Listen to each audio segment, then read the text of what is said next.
NASCAR Gut Check. And these are just some gutsy performances in NASCAR in no particular order, either due to injury, um, mechanical failure on some parts, or even emotional. But again, no particular order, but here goes. Ken Schrader in the 98 Daytona 500 broke some ribs in the qualifying race on Thursday. Come back to run fourth in the 500 on Sunday. Of course, that's the famous one that the late great Dale Earnhardt won. But Schrader, fine performance with broken ribs. 1984, and this is on YouTube. Ricky Rudd had that horrendous crash in the Busch Clash where he flipped. Had to tape his eyes open to run at Daytona. In the qualifying race on Thursday, finished 7th. In the 500 on Sunday, this is from Sunday to Thursday to Sunday, finished 7th. The next week at Richmond, he won. Then 7th at Rockingham in the next race, all this in about a month and a half span. 8th at Atlanta, and 6th at Bristol. And Bristol's a pretty tough track. And speaking of Bristol, we go to 1985 for one with mechanical failure. In 85, in the Valleydale 500, and this is on YouTube, ESPN classic broadcast of it, Dale Earnhardt lost power steering early in the race.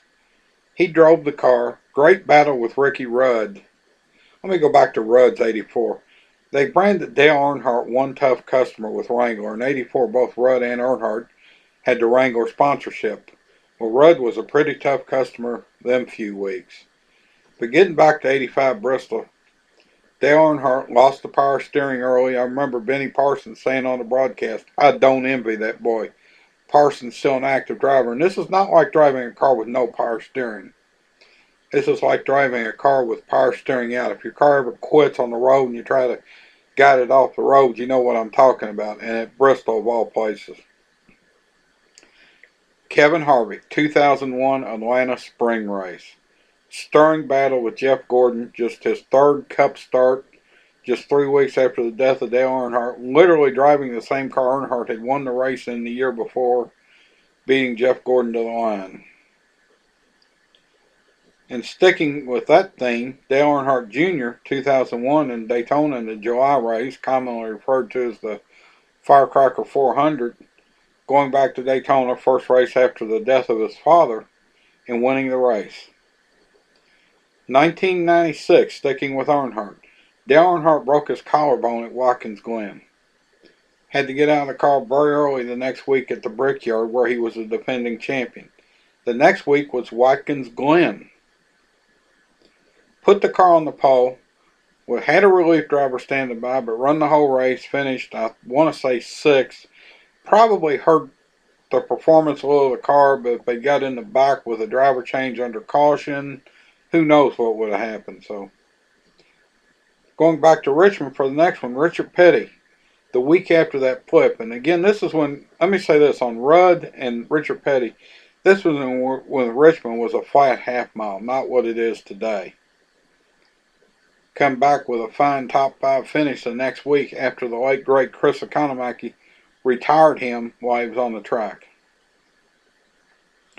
Sticking with the Petty team from the famous 79 Daytona 500, Richard Petty had trouble with stomach ulcers over the years. I don't think the doctors really wanted him to run the 79 Daytona, but after the crash, he come through to win. Going back to Dale Earnhardt Jr., 2001 Daytona, talk about emotional. Or 2001 Dover fall race.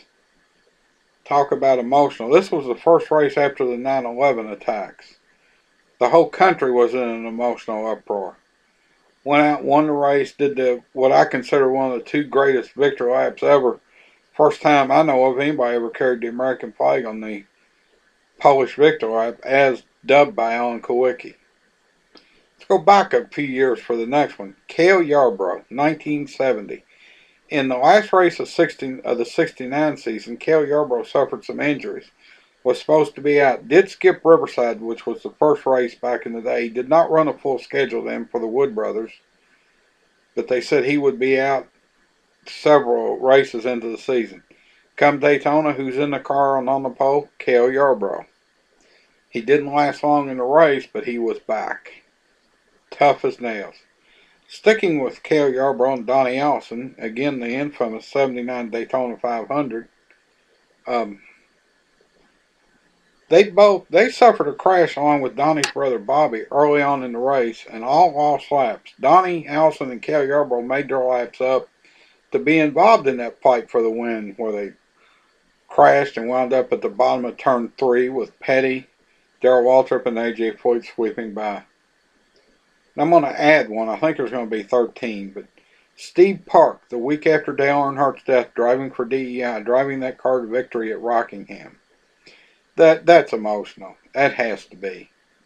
Race was started on Sunday, rained out, resumed on Monday.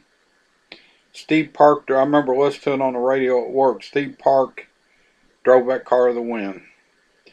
And the last one, I'm going to go all the way back to the year I was born, 1959. Ned Jarrett had been terrorizing the short tracks. Hall of Famer Ned Jarrett had been trying to get a Premier Series, or at that time known as Grand National ride, and nobody'd give him one. So, well, I'll just go buy a car. Well, Ned didn't have any money.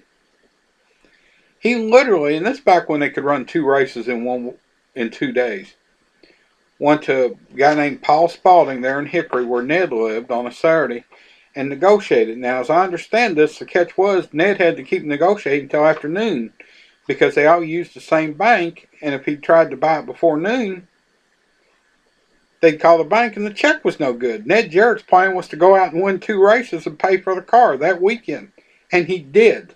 That was literally Ned Jarrett's first big break in the Cup, and just a couple years later, Grand National at the time, he was the Grand National champion. That is a pretty wild one, and this is a confirmed story. This is not legend. I've heard Ned Jarrett himself tell it on TV back when he was doing the TV work. But it's just been, and I know I missed some, okay? I'm sure I missed some. I'm sure other people have gutsy performances, but I sat here during the middle portion of the Las Vegas race when it settled down and made this list just for something to do, something to post.